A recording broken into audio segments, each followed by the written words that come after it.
Hi, everybody. My name is Sean Malott with the Central Florida Development Council, and today my guest is Dr. Michael Steiner, Senior Vice President of Advancement and Innovation at Southeastern University.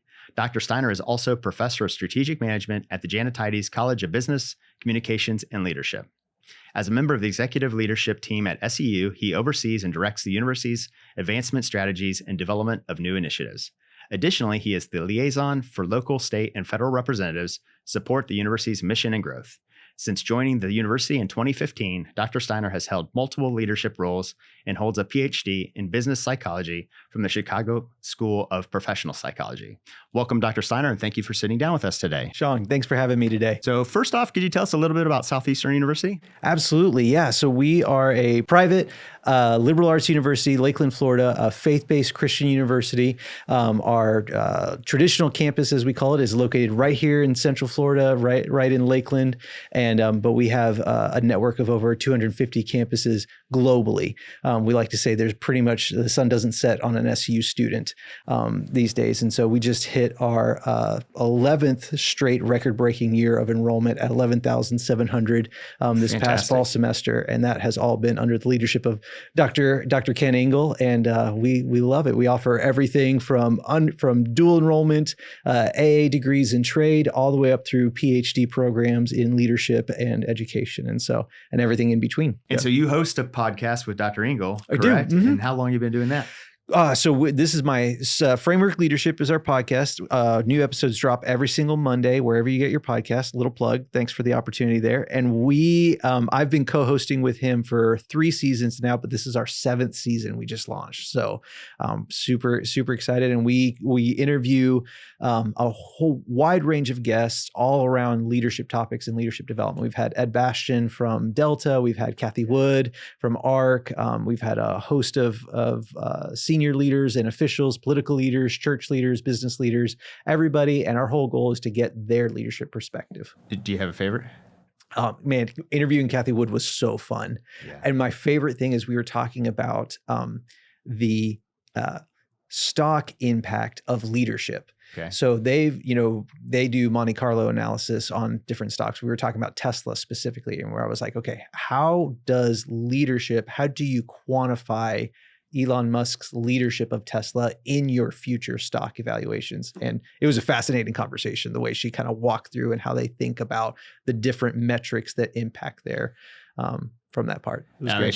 She's someone who really thinks differently. Super differently. I mean, she was calling out things that no one thought possible, and she's doubling down on it. And that's what I love about her. She's not, I think people think she's contrarian to be contrarian.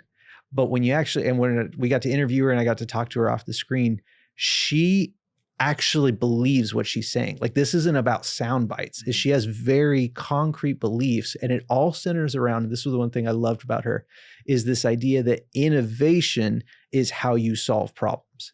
So when we interviewed her, this is in the worst of inflation, and she kept telling everybody, innovation, new technologies, new opportunities are what will drive these costs down, are what will push back against inflation. It was innovation that pushed back against inflation in the 70s, and it's innovation that will do it now. But if we create an economic environment that throttles innovation, then you don't get that back end. And so deep convictions, loved interviewing her and hearing her perspective on it.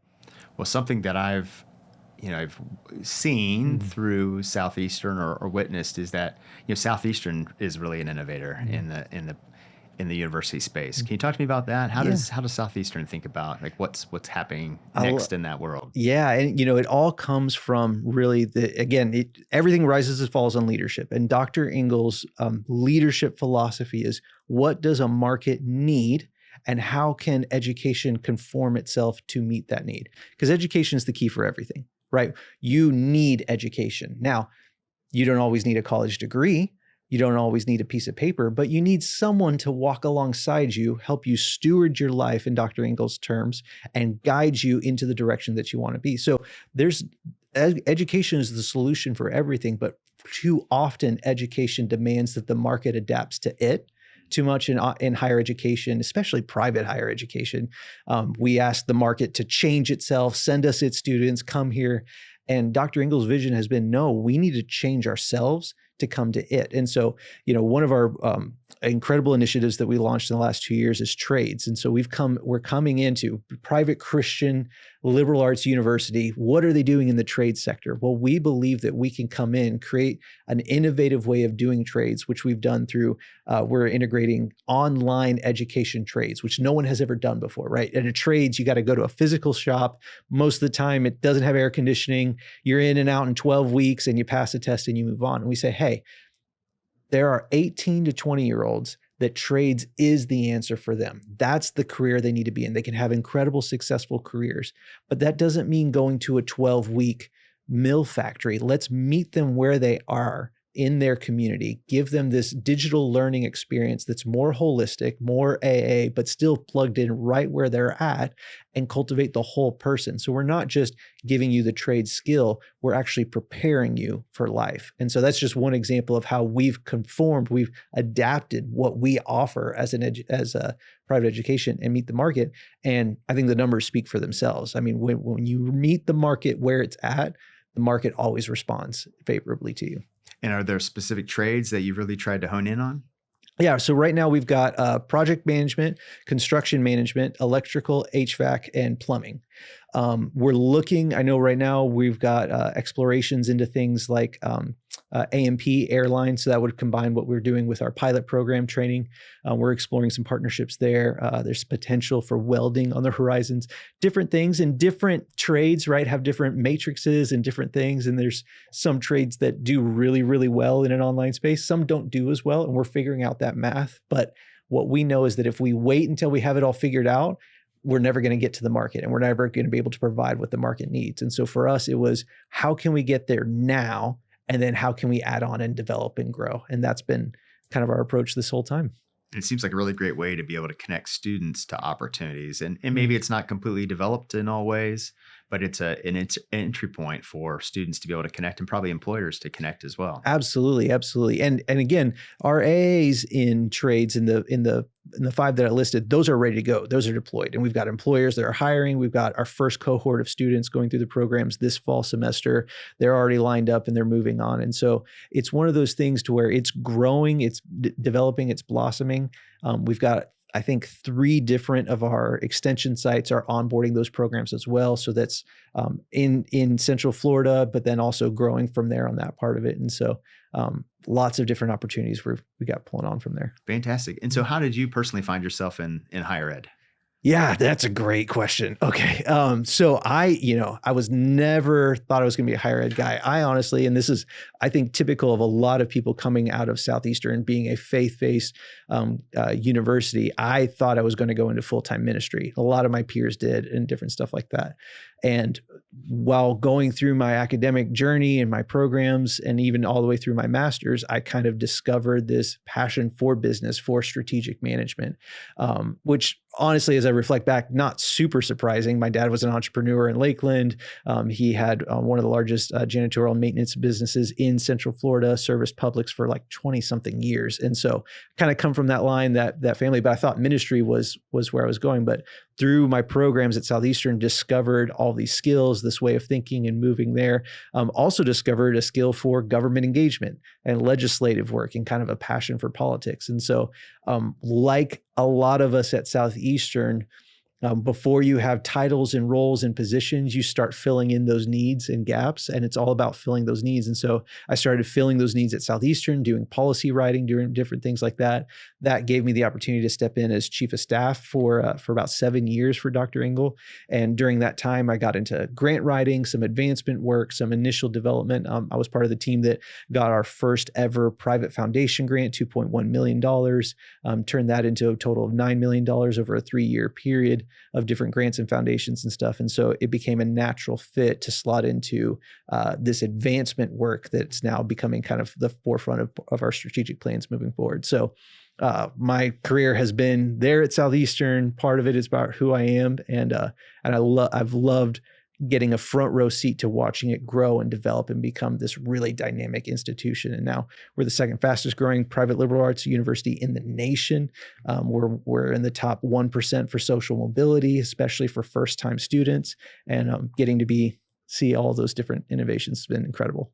Well, it seems like Southeastern is very nimble and can make the changes to be really impactful for workforce, and to be able to help, be a guide and a connector to businesses in this area, but really again throughout the country. I mean, Southeastern, it seems like when I'm talking to someone from outside of this area, if they have a knowledge of Lakeland or the Lakeland market, one of the main reasons why they know about Lakeland is because of Southeastern University and the impact you've had here in this area. So it's impressive. Oh yeah. Yeah. I don't want to give you the wrong stat, so I won't give you any stat, but a very significant portion of our student populations who come to 1000 Longfellow Boulevard, and we do whatever we can to get them here. As an example, one of the things we just launched is what we call a pre-nursing degree. So all of our sites nationwide can now offer this pre-nursing degree. It allows a student to fulfill all of the requirements they need for nursing. But you have to do lab and you have to do clinicals. And what's great is we can now pipe those students from all over the country to come to campus for the last 2 years to finish out their nursing degree, and they're all getting plugged in at LRH. So we're able to pull not just from our local market, but from our national market to Lakeland. And we know that when they're here, when they're on our campus and they get plugged into our ecosystem, they stay. And that's been a huge hallmark of our campus and our community. And we're excited to start building that connection between what we've built outside of Central Florida to bring those roads back in. And so do you have strategic priorities related to growth in general? Yes. Yeah. And again, it's all about market needs, market demands. And so we're looking at a lot of different programs. We just launched the last year, nights and weekends associates in nursing degree. And so this again was in response to kind of that COVID era, different things. We needed more nurses. There's a massive nursing shortage. And so we launched the first nights and weekends associates of nursing in Central Florida. And it has been tremendous. Our first cohort was this fall. We're already on a wait list. We're exploring potentially adding another cohort in the spring. And this will create a massive opportunity to upskill our workforce into this high need program.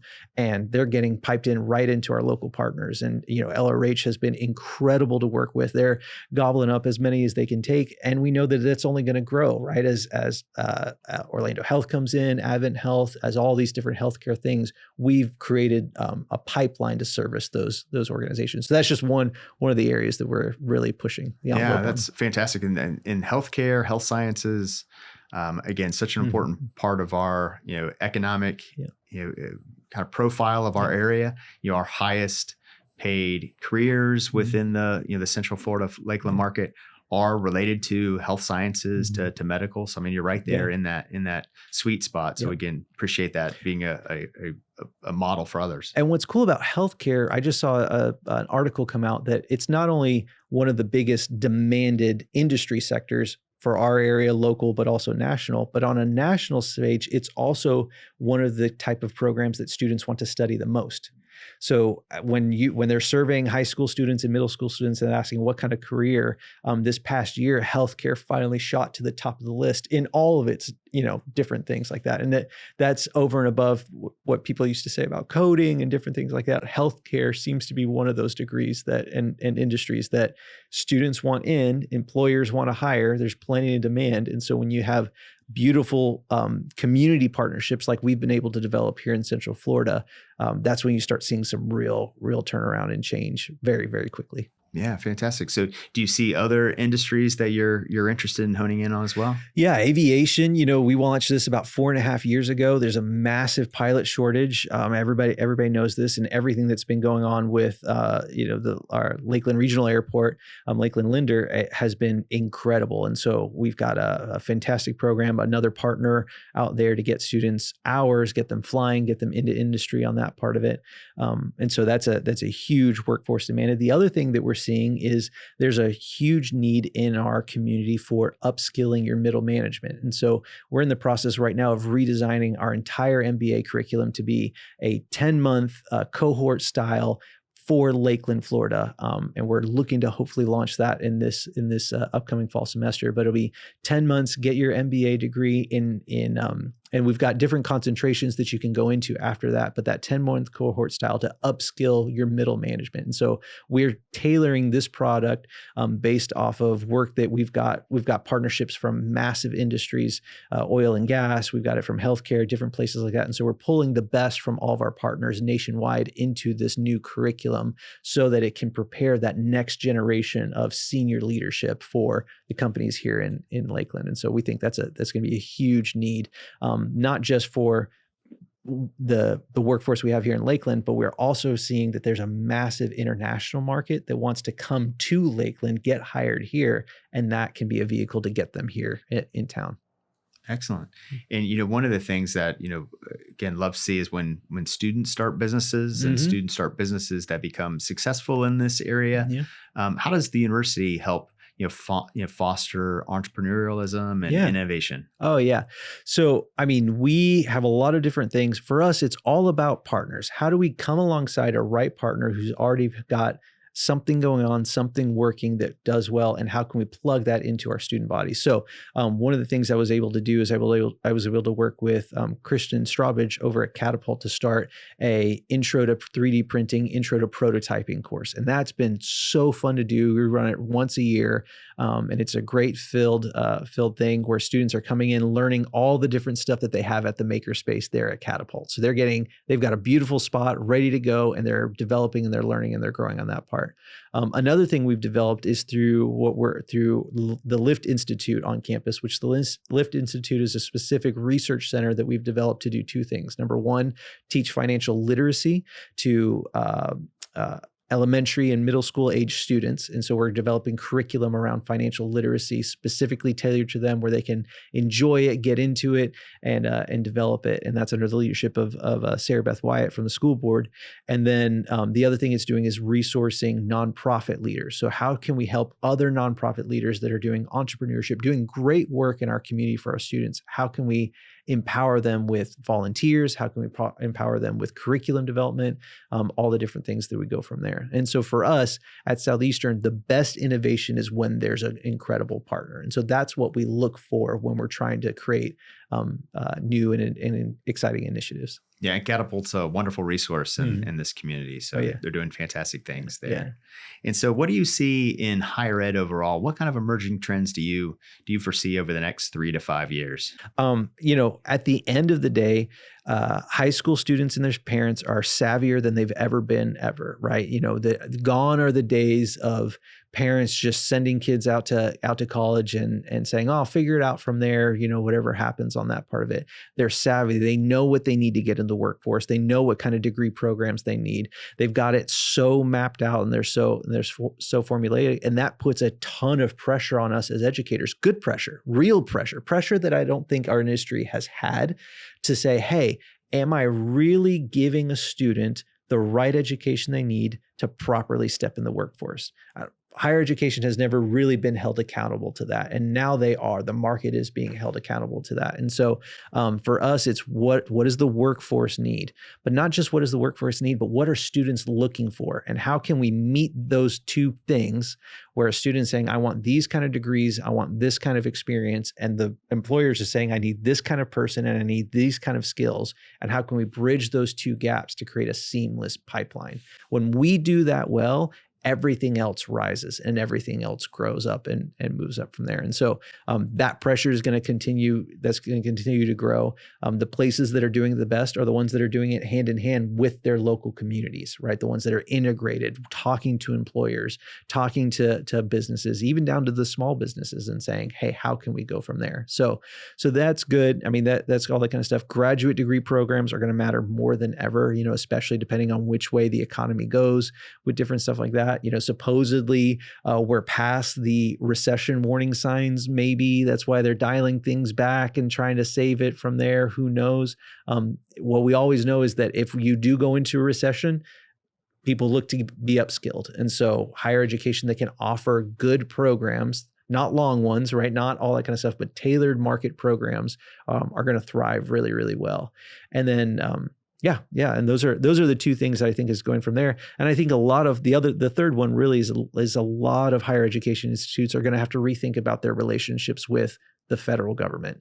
And there's a whole nother rabbit trail we can go down on that part. I won't bore your audience with that. But at the end of the day, higher education institutes need to see themselves as representatives of their local community, not some arm of a national thing. And the more that they can kind of become embedded in their local communities and a part of their local communities, the healthier everything is going to be going on. And that's just Michael Steiner speak on that part. So, well, I've observed that really Southeastern is very involved in our local community. Yeah, well, why is that important to Southeastern to get involved in the local community? Man, because that, like I said, this is where all the opportunities are. Right? Like at the end of the day, we serve the local community, not the other way around. We exist to service the local community with the future of their talent, and not just the future of their talent at entry level, but the future of their talent at every single step of the way.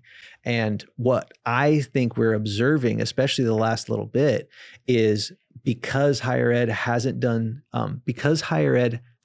always done a great job of thinking of themselves as service to the community. Now you get other people coming in and filling that gaps, right? That's where all these unaccredited certificates are coming from. This is where every single kind of, Joe Schmo and their mother, and they're great people, really intelligent, highly successful people in their careers, are launching courses and educational content because the people who are supposed to be doing that aren't. And so for us at Southeastern, we're shifting that paradigm around, and we're asking ourselves, okay, this guy over here who's built an incredible marketing company, right?